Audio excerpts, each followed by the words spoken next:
I came into lifespan development thinking that I knew everything there is to know about life in general.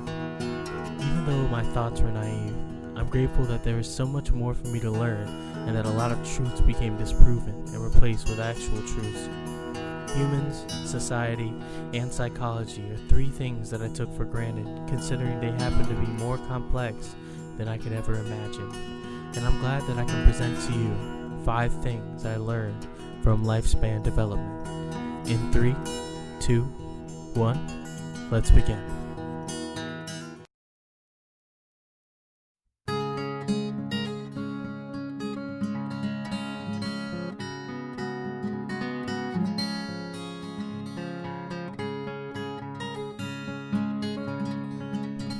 Growing up, I was led to believe that the brain could be compared to a smooth ball with ridges.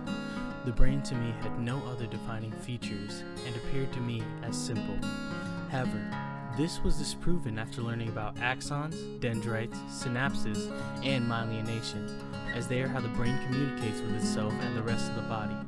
We start out with only a few axons, dendrites, and synapses, but gradually get more during synaptogenesis. These axons are largely unprotected, and them being unprotected leads to what we call Alzheimer's. To prevent this, the axons go through myelination, where a fatty protective layer surrounds the synapse to keep them sharp.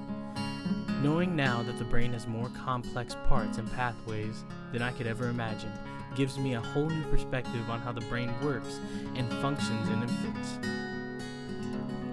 This may also lead to why we are unable to recall any solid memories from infancy. The things we can recall look fogged and hazy. Knowing about myelination has disproven how I thought our younger years functioned and disproved my theory of it just works.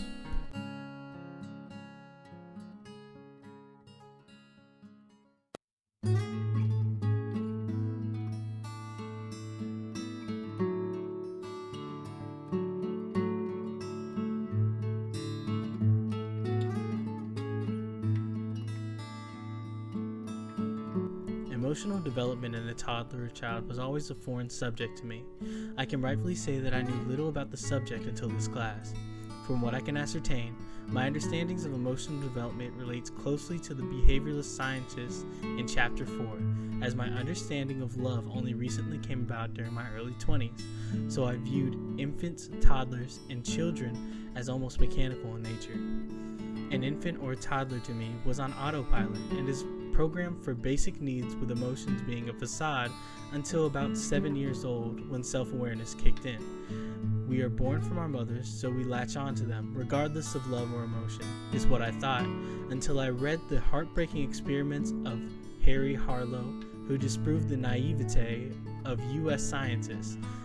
Emotional development starts from birth, and emotions are formed instantly as we latch onto our mothers out of love and affection. From Harlow's research, as adults, the motherless monkeys were unable to have sex. They were frightened of their peers, which shows that without love and care, a child will grow up attached and mentally disturbed, which may lead to unforeseen problems in the future.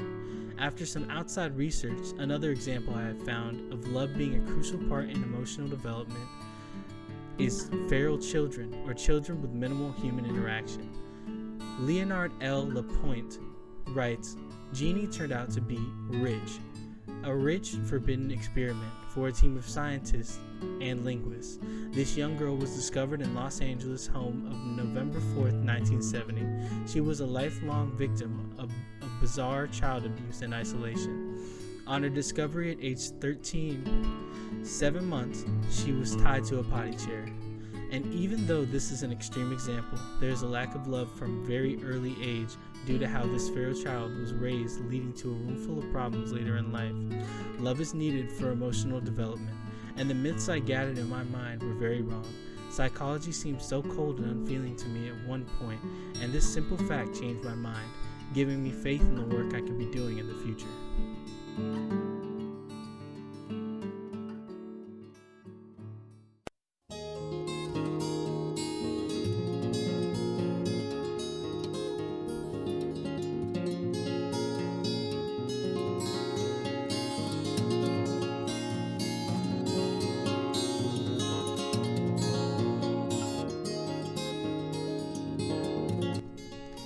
Cognitive development has always been a mystery to me due to my realization of being conscious at age 7 and how at that point I knew everything cognitively without even realizing it. There is a certain trend when it comes to my knowledge of lifespan development due to me thinking there's only one way of doing something, and with this, a perfect example is cognitive development, as I figured it just happens without warning.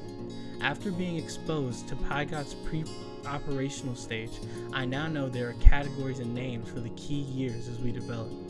The highlight for me is concrete operations, as it is stated that children have realistic understandings of the world. Their thinking is really on the same wavelengths of that as adults, which affirms that consciousness happens at 5 to 7, but there is simply more happening than I am led to believe.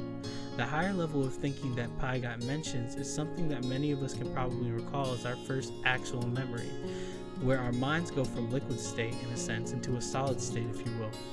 7 has always been an important number to me, and I never realized how important it was until reading that it is a landmark for entering adult thoughts, and in a sense, we have grown up and handed reins of our minds.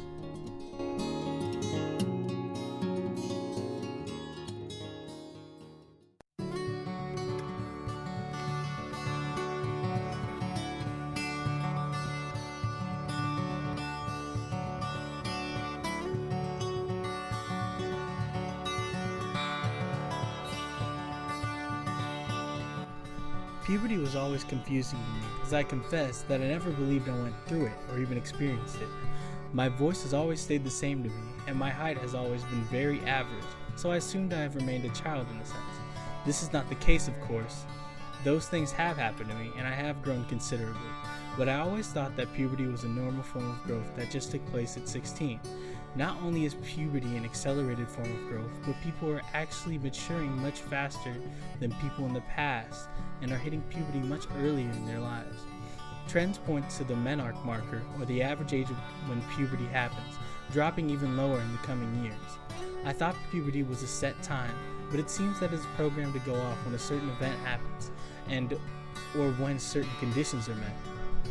The two command centers that have control over puberty are adrenal glands at the top of the kidney and adrenal androgens. The biggest factors that kick puberty into gear are water, food, and environmental stress, which could speed up or slow down puberty respectively. The best way I can describe this is if we were to compare the body to a storehouse where grain is piled high, and when a certain amount of grain is inside, it is dumped and the storehouse grows rapidly, forming windows, rooms, and extra scaffolding, creating an amazing structure that may be unrecognizable to what we once knew as that little storehouse. The human body surprises me to no end, and it is outstanding how myths tend to disappear due to the knowledge we gain throughout our daily lives.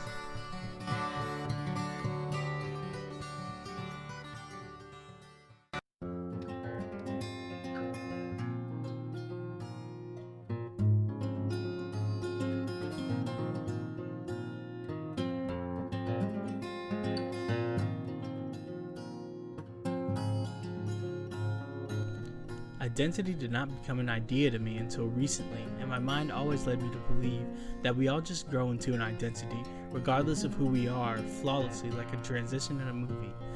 This myth, I believe, stems from simplicity, as there are 4 identity statuses coined by James Marcia, where the prospect of identity diffusion, identity foreclosure, moratorium, and identity achievement are explained in detail to explain an adult's struggle with self-actualization.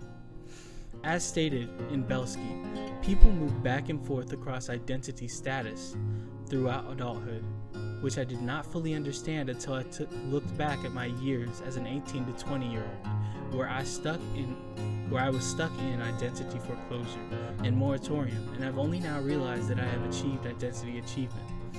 This disproves my myths that we simply struggle until happiness is achieved, and that there is no process involved and no classification. When reading about identity, the section about biracial emerging adults was especially poignant, as belonging nowhere has made it seem like I can make my home wherever I like, regardless of what others think. To quote Finney from Belsky, "When I was younger, I felt I didn't belong anywhere, but now I've just come to the conclusion that my home is inside myself." Even though I already came to this realization, a lot of people need to hear that a job, career, or another person will not give you a sense of self. and that only we can give our life true meaning by first acknowledging it fully. Looking inside oneself can help us all achieve our identity and may show us that the thing we've been searching for has been us all along.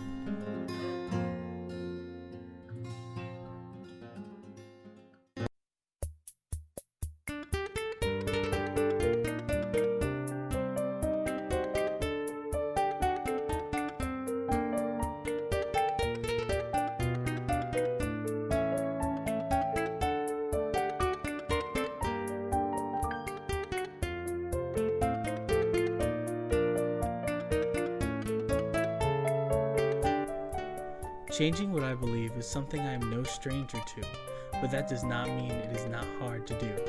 Growing up with these beliefs, solidifying them in my mind, and thinking them as facts make it difficult to be told that I may have been wrong. I still accept what I learned as the truth and will continue learning until all the facts cannot be disputed in my mind. Beliefs are hard to change, almost impossible, and unwavering and true believers. Yet they can change for the better and for the worse. And this mind is changing for the better.